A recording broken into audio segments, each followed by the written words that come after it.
She had no home. Literally, she had her car and maybe a bag of socks. Yeah, honestly, maybe, there yeah. wasn't anything. There's just a little bit in And the trunk. so, right, everything's at stake for her at that moment. She doesn't have family or friends to fall back on. She doesn't have a support network. She doesn't have funding at that point. Nowhere to even, at the end of the day, stop and be comfortable and have rest. Nothing at that point. So she was vulnerable and trusting, and God put it in our hands and trusted us with her. And so there is a call to answer and to action. That's right. To love and serve the way that we're called to. Yeah, yeah.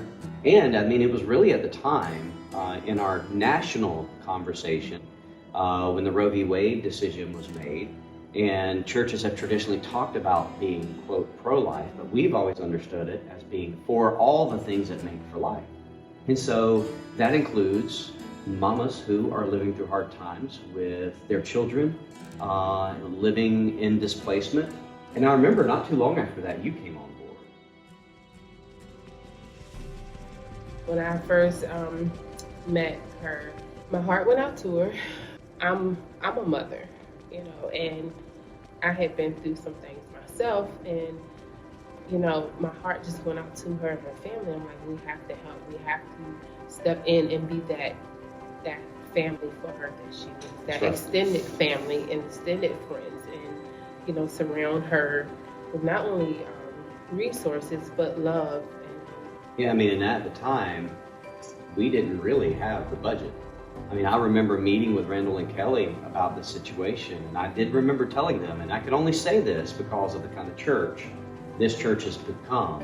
We have to do this. This isn't a choice to make. The choice has been made because of the cross and the resurrection of Jesus, and we'll go broke if that's what it takes to help this mom find a home, to find her in a home, to partner with the organizations we need to partner with, and to do what we have to do as a church family to make this happen. I mean, and it hasn't been the easiest of journeys, but it never is.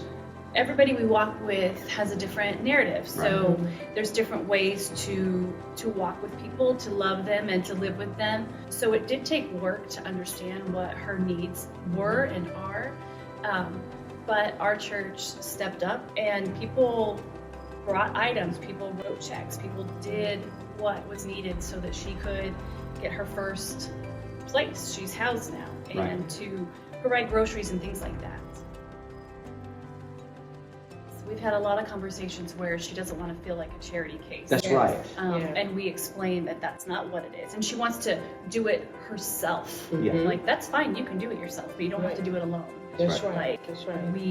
We are your friends, and that's just it, right? She's not just a mom with a need now. She's our friend and part of our family. There is this beautiful person made in the image of God who is just learning how to live and how to love like the rest of us, but unlike some of us, having to do it alone. And we have to extend the table of God out into these places so that they know, and particularly this mama, she has a seat here. She belongs here.